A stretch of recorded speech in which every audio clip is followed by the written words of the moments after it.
হাজেরিন, আপনারা শুনে আশ্চর্য হবেন, এই ব্রাহ্মণবাড়িয়া ঈদগাহ ময়দানে 2 দিন ব্যাপী তাফসীর মাহফিলে আমাকে নিয়েছে।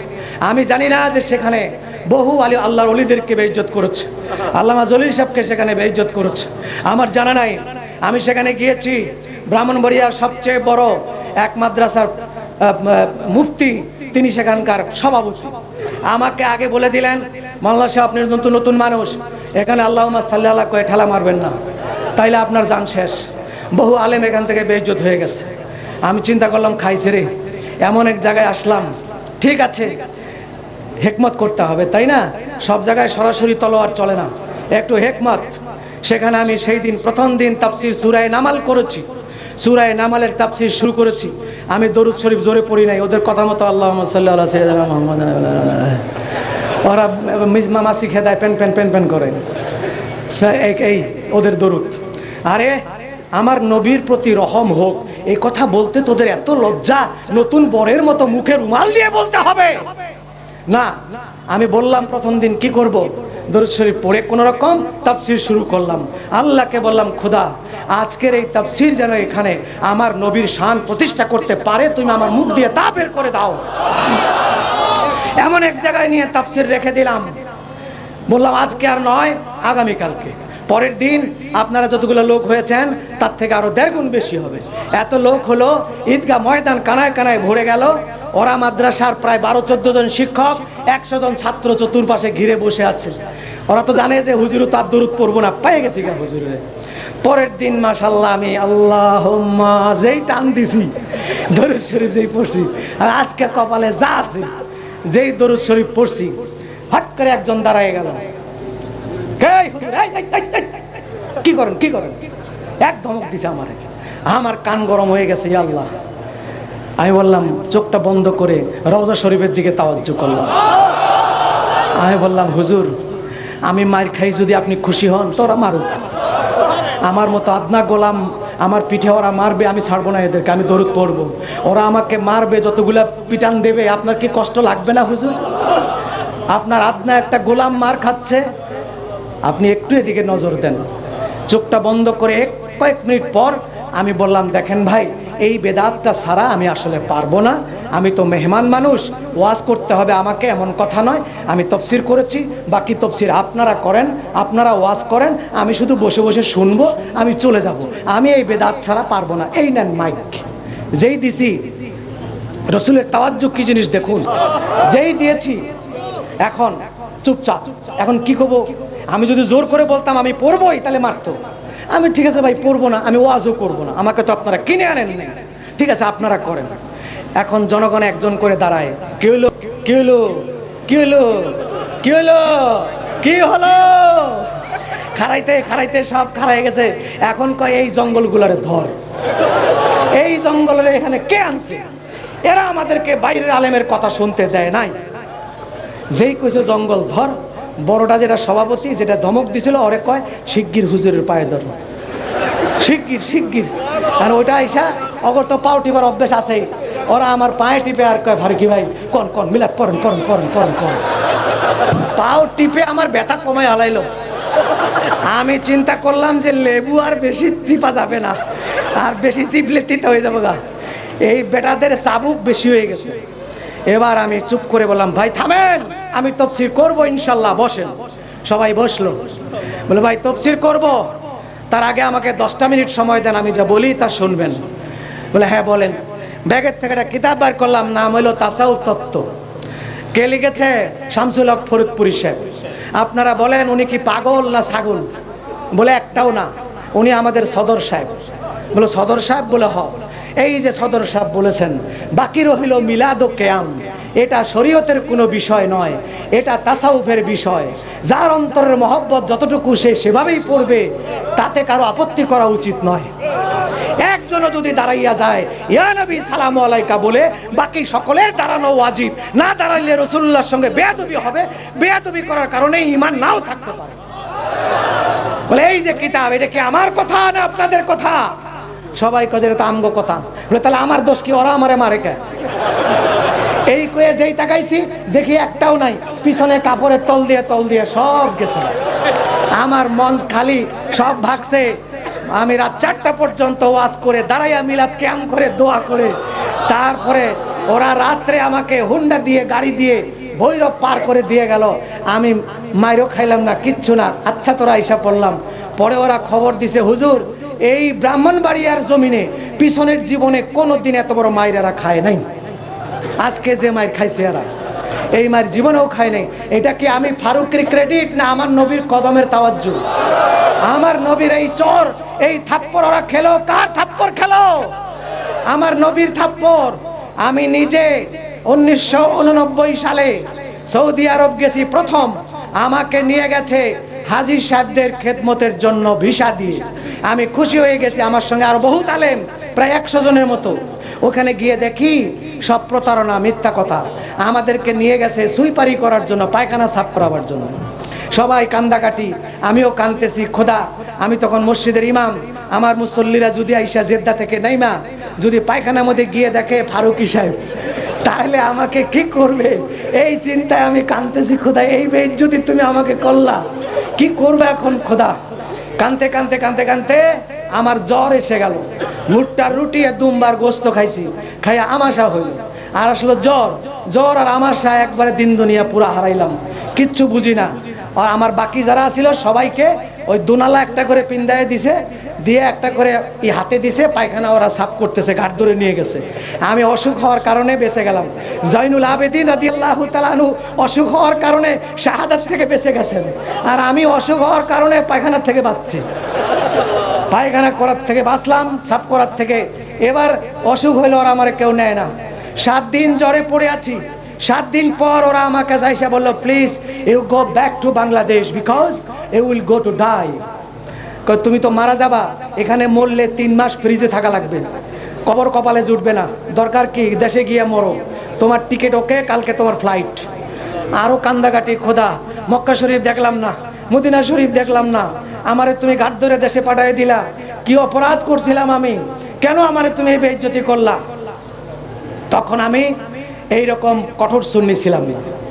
তারপরে আমার বাবা আমাকে একটা বই দিয়েছিলেন যে যদি কোনো বিপদ হয় এই কিতাবটা খুলে দিন। এক জিনিস, আপনি আরেক জিনিস। মুসার জুতা আমি ধমক দিয়ে খুলাইছি। আপনার জুতার সুততালার নিচে একটু ধুলোবালি আছে, ওই ধুলোবালিটুকু চেটে চেটে চুমু খাওয়ার জন্য আমার আরশ কোটি কোটি বছর ধরে অপেক্ষা করছে। কারণ যেই দিন আমি আরশের ছাদ থেকে দাঁড়ান, তকবীর দিলে আমার 2 মিনিট নষ্ট।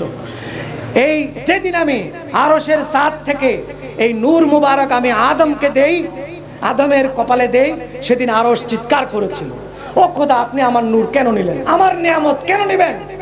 আমি আরশকে বলেছিলাম চুপ করো, এই নিয়ামত আজকে নূরের আকারে আছে।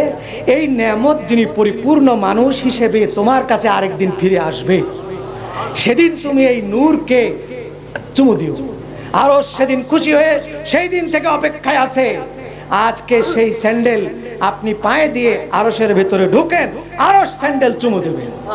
সেই স্যান্ডেল মোবারক নিয়ে নবীজি ফিরে আসলেন। সেই স্যান্ডেল মোবারক আস্ত এখনো ইস্তাম্বুলের জাদুঘরে আছে। সেই স্যান্ডেলের নকশা বইয়ের মধ্যে, নকশার নিচে লেখা আছে, কেউ যদি মহা বিপদে পড়ে এই নালাইন শরীফ মাথায় নিয়ে তাহাজ্জুদ পড়ে যদি কান্দে, খোদা তুমি আমাকে স্যান্ডেলের বরকতে মাফ করে দাও, যতক্ষণ পর্যন্ত আল্লাহ পাক তাকে ক্ষমা না করেন ততক্ষণ পর্যন্ত আল্লাহ নিজে লজ্জা বোধ করেন।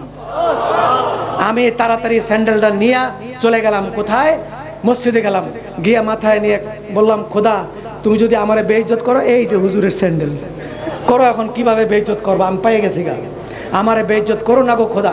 যদি বেইজ্জত করো দেশে পাঠিয়ে দাও, আমাকে কফিনে ভরে পাঠিয়ে দিও, জেন্দা যেন কেউ আমাকে না দেখে। দোয়া করে চলে আসলাম। সকালবেলা গাড়ি আসলো, টিকিট নিয়ে আমাকে এয়ারপোর্টে নিয়ে গেল, প্লেনে উঠায় দিবে। এয়ারপোর্টে বসে কাঁদছি, ও খোদা হুজুরের স্যান্ডেলও কাম হইলো না। তার মানে স্যান্ডেলের দোষ না, দোষ আমার কপালের। ঠিক আছে, কি করবো আর? কাঁদতেছি কাঁদতেছি। পাকিস্তানের এক ভদ্রলোক বলে, ভাই কা হুয়া তোমারা, রো রা হ্যায় ক্यों? আমি বললাম এই যে পাই গেছি গা, পাকিস্তানি তো। ধরলাম, বলে ভাই मैं बांग्लादेश ढाका का मस्जिद का इमाम हूँ और एक मदरसा का सुपरिटेंडेंट हो, मामूली आदमी नहीं, मुझे वापस मत भेजो, मुझे यहाँ रहने दो, मैंने हज करके जाऊँगा, अगर मेरे मौत हो जाए मुझे दफन भी नहीं लगेगा, कफन भी नहीं लगेगा, जनाजे भी नहीं लगेगा, इन लोग को मैंने लिख दूंगा, कहीं भी मुझे मिट्टी में दबा दे, फिर भी मुझे ना वापस भेजे। इनको जरा बोल दो। ওই সৌদি আরব সৌদির লোককে বললো যে আমাকে দেশে পাঠাচ্ছে, ওকে বললো এই জেনারেল ম্যানেজার বললো যে এই লোকটা বলতেছে হজ করে যাবে, ও কাফনও চায় না, জানাজাও চায় না, ওরে কোনখানে ফালাই দিলেই চলবো। তো বেটা হাইসা দিয়া কাইন তাহলে মুসলিম, তুমি মুসলমান না? আমি তো হ্যাঁ আমি মুসলমান, আমার কাফনও লাগবে না, কাপড়ও লাগবে না, আমার নবী হলেই যথেষ্ট। স্থান না শোয়া সবুর করো। ওয়ারলেসে খতিব সাহেবকে ডাক দিল, খতিব সাহেব আসলো, ওই মসজিদের খতিব জুমা পড়ায় মোহাম্মদ আলী। আর খতিব সাহেবের আরবিতে বুঝাই দিল, আমি বুঝলাম এই লোকটা বলে ঢাকার ইমাম, যদি আলেম মানুষ হয় ভালো হয়, তুমি তো মসজিদে 5 ওয়াক্ত নামাজ পড়াইতে পারো না, এটাকে মাগরিব এশা ফজরের জন্য রেখে দাও, হজ করে যাবে। ইমাম সাহেব আমার সাথে করে নিয়ে গেল, তাআলি আব্দুল্লাহ লা তাবকি ওয়ালা তাহজান, আসো আমার সাথে, কেঁদো না।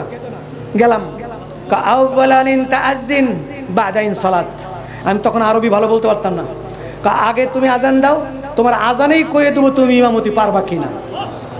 ঠিক আছে, আমি বুদ্ধি করলাম যে রে এই বাংলাদেশের আজান এটা চলবে না, এই মক্কা মদিনা যে আজান এটা দিতে হইব। মদিনা শরীফের আজান দিলাম, এই 7 দিনের জ্বরে আর আমাশায় বাংলাদেশি পচার অস্কর সব বাইরে গেছে গা, যে গলাটা ভালো হয়েছে। আজান যখন আমি দিলাম, আজান শেষ হওয়ার পর এই বেচারা আঙ্গুল তুললো, কেতির কই চিন্তা খেরুন না সেউতুকা আহসান আহসান। আমি কই যে রে কথা তো ভালো কিন্তু লক্ষণ খারাপ, এইটা আমাদের দেশে এরকম করলে আর উপায় আছে? আমি চিন্তায় পড়ে গেলাম, ব্যাপার কি? সাল্লে সাল্লে লেকিন না, আমারে প্রশ্ন করে বসলেন তা হানফি আম সালাফি। এইবার চিন্তা খামশেষ, আর চাকরি হবে না। আমাকে জিজ্ঞেস করলো তুমি কি হানাফি না সালাফি, মানে আহলে হাদিস কিনা। এখন যদি বলি আমি হানাফি তাহলে আমার ইমামতি করতে দেব না, যদি বলি আমি লামাজাবিতে মিথ্যা কথা মুকদ্দাস জমিনে বলবো না, এতে আমার থাকা হয় হোক না হয় না হোক। শক্ত হয়ে গেলাম, আমি বললাম লা আনা হানফি। মাফি মুশকিল, হানফি শাফি মালিকি হাম্বলি কুল্লু ইখওয়ান, মাফি মুশকিল। খুব খুশি হয়ে জড়ায় দিল, তুমি সত্য কথা কইছো, এই জন্য তোমাকে ধন্যবাদ। কাইন তাসাল্লে লেকিন কামাসালে সালাফি হেনা কুল্লু সালাফি মাফি হানফি হেনা বাদিন মুশকিল। তুমি নামাজ পড়ো, তবে সালাফিদের মতো পড়তে হবে, তুমি হানাফিদের মতো পড়ো না। এখানে সব সালাফি, তুমি যদি হানাফিদের মতো পড়ো তোমার পিছনে নামাজ পড়বো না। ও চায় একজন ইমাম চায়। পরে আমি বললাম হ্যাঁ এটা পারবো আমি। আমার কথা হলো থাকা দিয়ে কথা, বাস হাত বানলাম, দিলাম বুক ফাঁক করে দিলাম, ঠ্যাং ফাঁক করে দিয়ে মাগরিবের নামাজ পড়ো। মাগরিবের নামাজ পড়াইলাম, যেই সালাম ফিরাইছি মাগরিবের নামাজ পড়াইয়া, আগে তো একটা হন দোনোটা উঠাইছে, বিপদ আরো বেশি। কালা তুল ইনতা মাসউল আলা তুল আলা হাদাল মুসাল্লা মিন গায়রি সৌদি ইনতা আউয়াল ইমাম। তুমি এই মুসাল্লার মধ্যে সৌদিরা সারা আজমিদের মধ্যে তুমি প্রথম ইমাম, এখানে কোনো আজমি ইমামতি করে নাই। সুতরাং এখানে তুমি ইমামতি করবা, লা সালামা ওয়ালা কালামা ওয়ালা তিলাওয়া ফাকাত আযান ওয়াস সালাত ফি হাযা মাইক্রোফোন বাদিন পুলিশ মুশকিল কালাবুশ কয়ে দিল যে এখানে আজান আর নামাজ ছাড়া দোয়া দরুদ ওয়াজ নসিহত সালাম কালাম কিচ্ছু করবি না, পুলিশে ধরে লয়ে যাবো। আরে ঠিক আছে। কয় বাদা কাবলা সালাত খুজ মিন দুকানি হাদা মাইক্রোফোন ওয়া মুফতাহ বাদা সালাত শিলু ফি দুকানি ফাহিমত। কয় নামাজের আগে আমার দোকান থেকে এটা লয়েবি, নামাজের পর পৌঁছায় দিয়াবি, বুঝেছো? আমি বলি ফাহিমতু। যত ফাহিমতু মাথাটা এরকম করি তত রাগ হয়, কি মুশকিল। আবার বুঝায় বুঝায় কয় ফাহিমত, আমি কই ফাহিমতু। হ্যাঁ রে সর্বনাশ, কি করি।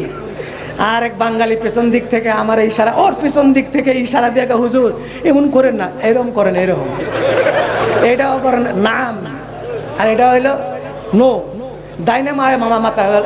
আর আমার কি অভ্যাস আছে, জোর করে মাথা ঘুরাই ফাহিমতু।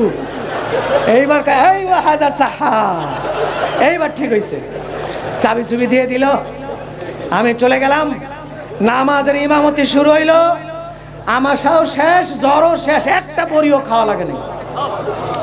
আমাকে নিয়ে এয়ারফোর্স ক্যান্টিন দেখায় দিল, এয়ারফোর্সের ক্যান্টিন দেখায় দিল, এখানে খাবা আর এইখানে ঘুমাবা। ক্যান্টিনওয়ালারা আমি যখন আমার কার্ড দিল, খাবারের লেগে যায়, এত বড় একটা থাল দেয়, আস্ত মুরগি, এক জগ ফলের রস, এতগুলা ফল, এতগুলা ভাত, এতগুলা এই সোপ, এতগুলা ভেজিটেবল, এগুলা দেয়। এগুলো খাইয়ে খাইয়ে একেবারে দুম্বার মতো লাল হয়ে গেলাম গা। কয়দিনের মধ্যে যে খাওয়া। আমাকে আইসা সাথীরা জিজ্ঞেস করে, ফারুকি ভাই আপনি কার লগে একটু যোগাযোগ করলেন, ভালো চাকরি পাইছেন? আমি বলতে ভাই আমি কারোর সাথে যোগাযোগ করি নাই, আমার নবীর স্যান্ডেলের নকশা আমার এই জায়গায় আইনা দিছে। আমার নবীজির স্যান্ডেলের নকশা। তোমরা যেই নবীজিকে বলো ইয়া নবী সালাম আলাইকা কওয়া যাবে না, তোমরা যেই নবীজির সালাম দাঁড়ায় দেওয়া বেদাত বলো, তোমরা যেই নবীজি বলো মাটির মানুষ, তোমরা যেই নবীজি গায়েব জানে না বলে বলো, তোমরা যেই নবীজি হাজির নাজির পারে না বলে বলো, তোমরা যেই নবীজির জিয়ারত বেদাত বলে বলো, সেই নবীর নয়, সেই নবীর স্যান্ডেলও নয়, সেই নবীর স্যান্ডেলের নকশা আমাকে পায়খানার থেকে ইমামতির মুসল্লায় আনছে। আমি ছিলাম পায়খানার দারোয়ান, আমাকে ইমামতিতে নিয়ে আসছে। এবার তোমরা হিসাব করে ফতোয়া দিও। আমি সেই দিন থেকে বজ্র কঠোর হয়েছি, পাথরের চাইতে শক্ত হয়েছি। আমার নবীর ইশকের বিরুদ্ধে ফতোয়া আমি ঝাঁটা দিয়ে সোজা করি, আমি ঝাঁটা মারি ফতোয়া, সে যে কোনো ফতোয়া হোক। আমার কাছে একজন চামার, একজন মুচি জুতা সেলাই করে, সে যদি আমার রাসূলকে ভালোবাসে, সে আমার মাথার তাজ। আর আমার কাছে সারা বিশ্বের শ্রেষ্ঠ কোন মুফতি, সে যদি আমার রাসূলের ইশকের বিরুদ্ধে ফতোয়া দেয়, সে আমার জুতার সুতলার। এর চেয়ে বেশি আমি কিছু মনে করি না। সে আল্লামা হোক, সে মুফতি হোক, সে বিশ্বের যে কেউ হোক না কেন, আমার রাসূলের ইশকে তার ভালো লাগে না, রাসূল হায়াতুন নবী তার ভালো লাগে না, আমার নবীর নূর তার ভালো লাগে না, আমার নবী কবরে জিন্দা ভালো লাগে না, আমার নবীর জিয়ারত তার কাছে বেদাত। সে আমার জুতার সুতলার উপরে আমি মনে করি না। 650 কোটি মানুষ একদিকে যদি হয়ে যায়, কোরআন হাদিস দিয়ে ফতোয়া যদি দেয়, আমার নবী হায়াতুন নবী নয়, নূরের নবী নয়, তার জিয়ারত বেদাত, ইলমে গায়েব জানেন না, হাজির ও নাজির নয়। আমি একা একটা মানুষ দাঁড়ায় থেকে বলবো বিনা দলিলে আমার নবী হায়াতুন নবী। আমি বলবো বিনা দলিলে আমার নবী গায়েব জানেন। কোন দলিল দিয়ে শয়তানের লাগে আমরা পারবো না। পারবো? শয়তানের দলিল বেশি। শয়তান যদি এক, আল্লাহ এক নয়, এই দলিল যদি শয়তান 100টা দিতে পারে, তাহলে আমার নবী হায়াতুন নবী নয়, এই দলিল কি দিতে পারবে না শয়তান? ওর মাথার মধ্যে বুদ্ধি আছে। আমার কথা হলো বিনা দলিলে, দলিলের মধ্যে জাটা মারো, জাটা মেরে আমার রাসূল আব্দুল্লাহ ইবনে ফজালা ইবনে ওমর মুনাফিক, ফতে মক্কার দিন ওদের কিতাবে আছে, আমাদের কিতাবে না। ওদের কিতাবের দিয়ে আমি বলছি, ফতে মক্কার দিন রাসূলুল্লাহ তাওয়াফ করতেছেন উটের পিঠে। কিসে তাওয়াফ করতেছেন? উট হেরেম শরীফে ঢুকা হারাম। আমার নবী যে উটের পিঠে বসছেন, নবীর শরীরের বদৌলতে উটের জন্য হেরেম শরীফে ঢুকা জায়েজ হয়ে গেছে। আমার নবীর উট হেরেমের ভিতরে তাওয়াফ করতেছে, আর উটের সাথে ফজালা ইবনে ওমর কম্বল গায়ে দিয়ে তাওয়াফ করে, হুজুরের উট ধরে ধরে তাওয়াফ করে, ভক্তগিরি দেখায়। ভক্ত, অতি ভক্তি চোরের লক্ষণ। আমি খুলনা তাফসীর মাহফিলে গিয়েছি। আমি যখন মাহফিল করে নেমে যাই, মানুষ হুমড়ি খেয়ে পড়ে মুসাবার জন্য, একজন আমাকে এ পাঞ্জা করে ধরে ধরে নিয়ে যাচ্ছে। আমি মনে করছি যাক, ভক্ত একজন পাওয়া গেল। বাসায় গিয়ে দেখি আমার পকেটে যা পয়সা ছিল সব নিয়ে নিছে। তারপর আমি লোকটা বললাম, মাহফিলওয়ালাকে বললাম, ভাই আমি ভক্ত একজন পাইছি, এই ছাড়া আমার আর ভক্ত কেউ নাই। সেটা কে? বলে ভাই এক চোর, আমার পকেটে সব নিছে। কে? বলে ওই যে আমাকে ধরে ধরে আসলো। হুজুর এটা আগামীকালও আসতে পারে। পরের দিন তাফসীরে গেছি, ওই লোকটা আবার ধরে ধরে নিতে এসে বলে হুজুর আরো পকেটে কিছু নতুন পয়সা থাকতে পারে। আমি দেখাই দিলাম যে এইটাই, ওরা ধরছে।